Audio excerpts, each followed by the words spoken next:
So this is not the only way to do group interviews, but I've been doing this for about a decade. I've been working on this process for about a decade. And so this is obviously a good process because we recruit 1,000 plus commission-based sales reps every single month using it. But it's simple, right? We got 8 steps, 5, 6, 7, 8. And then I'll just title these real quick. This is intro. This is culture, this is industry, this is company, this is sales position, this is the sacrifice, this is career path, and number 8 is next steps. So we have the introduction, right? You're introducing candidates to the process. Hey, I know this is not the most personable process, putting everybody into a group interview presentation, but we literally have hundreds of people coming through the recruiting process, and this is the quickest way for us to connect with people that seem like a potential fit. This is going to be fairly quick, about 20 minutes. We're going to talk about the company, the industry, the culture, the compensation plan, the career path, everything that you guys are looking to understand about the opportunity. And then if you feel like you're a good fit and you're highly interested in the opportunity and being one of the 2 people to start this coming Monday, then we'll talk about what next steps look like, which would be a final interview today or at the latest tomorrow. And so hold your questions to the end because the majority of them will get answered in this presentation, and we can finish up with Q&A at the end as well if that's helpful for you. But at the beginning of the group interview process, you're owning the floor, the room, the Zoom room, the face-to-face group interview room, whatever. You're owning the floor, and you're starting off with the introduction and or the pre-frame. The pre-frame, like you may know if you're a salesperson, is just really setting the tone for how the meeting's going to go down. Hey, this is why we're here. This is what we're going to do. And the end result is going to be A or B. Now that's step 1. Step 2, we funnel into the culture, and the goal of the culture aspect of the pitch in the 8-step group interview process is just to help the candidate understand what's unique about your culture. Maybe your mission, vision, your values, although I know most of you don't have those things defined, at least if I compare you to our typical client who we help create those things. So this is where you're communicating your mission, vision, and specifically even more so your values. So they're starting to understand how you're unique in the marketplace from a culture perspective. Step 3, you're funneling into the industry aspect of the pitch, right? So you've done your pre-frame, you've talked about the culture. In the culture aspect of the pitch, they're starting to understand that you're unique from the marketplace, and we want to continue that uniqueness as we discuss the industry aspect of our opportunity. So step 3 is the industry, and the whole goal here is to help them better understand the industry, to sell the industry, but also help them understand why this industry is extremely unique from a sales career and long-term career perspective. Now from there, you're funneling into step 4, which is about the company. This is really your story, what you've accomplished, why you started the organization, what the organization has accomplished up to this time. Now I know for a lot of small businesses, they start to get insecure here because maybe they haven't done a lot. You just need to be honest and get really good at pitching the sales model, the income opportunity, and the career path later, which we'll talk about in a second. But if you don't feel like you've accomplished a lot as an entrepreneur or a business yet, and you're almost maybe like feeling a little bit of embarrassed of what you've accomplished up to this point, that's okay. Every business has been there. You've done what you've done. You need to be honest and transparent in the recruiting process. That'll allow you to build trust in the recruiting process. People will still work with you, and you can really sell the long-term career aspect of your opportunity, which will make sense here in a second. But step 4, the company, is about your story, where you started in maybe your sales career, how you got into the industry, why you started this company in this industry, how long you've been around, what you've accomplished, what the plans are for growth in the future, kind of all those things. And really what's happening in the first half of the group interview presentation in this 8-step model is you're setting the tone in step 1, and you're building value, excitement, uniqueness in the culture, the industry, and your company story. So by the time that you actually get halfway through the presentation, you really have the attention of the candidates in your group interviews face-to-face or via Zoom, and they're going, wow, this is a really unique, exciting opportunity, and I'm getting more engaged in the process, right? You had high volumes of candidate leads coming through the advertisements in step 1.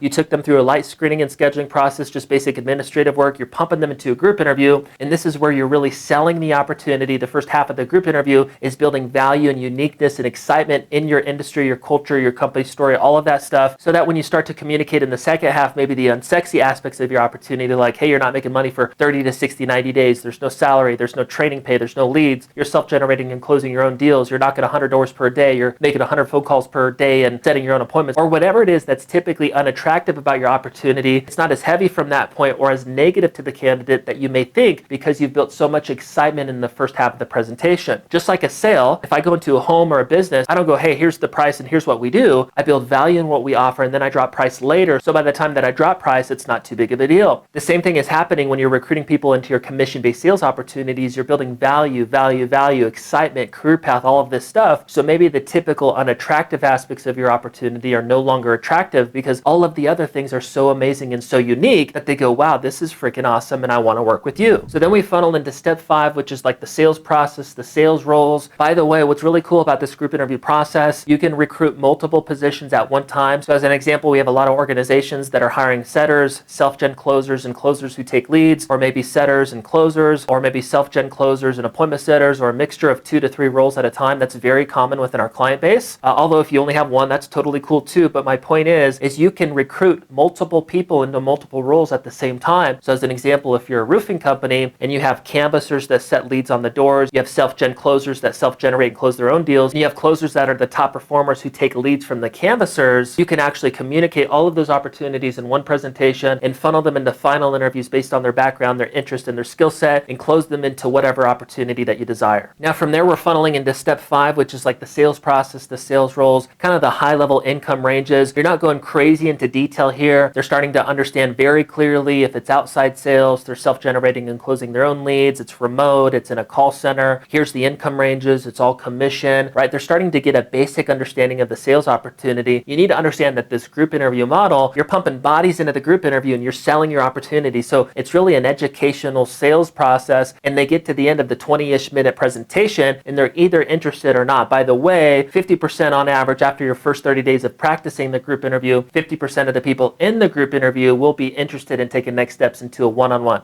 But again, step 5 is all about the sales process, the sales model, the general income ranges, the income opportunity. You're not going too crazy in terms of the unsexy or unattractive aspects of your opportunity yet. That's really for step 6, which is the sacrifice. So the sacrifice is really helping them understand that every opportunity, whether you're making good money or you're not, is a sacrifice. So somebody just barely paying their bills and working for 10 to 15, 20 bucks an hour who's just barely getting by and paying their bills, and like the typical American who has less than 400 bucks in their bank account, that's a sacrifice. They're sacrificing not making money, just barely paying their bills in a job that they don't like. If there's an emergency, they can't pay for it, and that's emotionally a sacrifice of their life. And then you have the extremely successful people in life that are accomplishing their goals, they're making great money, they're doing what they want to. They sacrifice from a work ethic perspective, taking risks to accomplish what they want to. But the point in this step 6 sacrifice aspect of your group interview is communicating that every spectrum of opportunity, whether you're just barely getting by like the typical American or you're accomplishing all the goals that you have in your life, every area of that has a sacrifice, and that includes this organization. And you kind of educate them on the sacrifice aspect of not being successful and being successful, and then you end it with communicating what the sacrifice is at your organization. And this is where you kind of lean into the unsexy aspects of your opportunity, like as an example, knocking 100 doors per day, or self-generating and closing your own deals on the phone, or you're not going to make money for 30 to 60, 90 days, or maybe you're in insurance and financial services or real estate and you have to get your licensing and ramp up over a 3 to 6 month period to have success, or whatever typical things that turn off candidates from your opportunity. That's where you really pitch this aspect in step 6, and then you funnel into step 7 and you discuss the career path, which is pretty much, hey, and for those of you who are willing to go through the sacrifice at this organization and do what it takes to see success, just like I explained that's required, what's really amazing is that this opportunity does not end at the sales opportunity. Like we talked a few minutes ago, we have plans for exponential growth, and that's going to require exponential advancement within this business, which means we need to recruit ABC amount of leaders within the organization who will advance internally within the sales team or whatever, right? But step 7 is really just explaining whatever the career path and advancement opportunities are within your organization as you accomplish your growth and your vision and your revenue goals. Then step 8 is really about Q&A and discussing next steps in your hiring process. So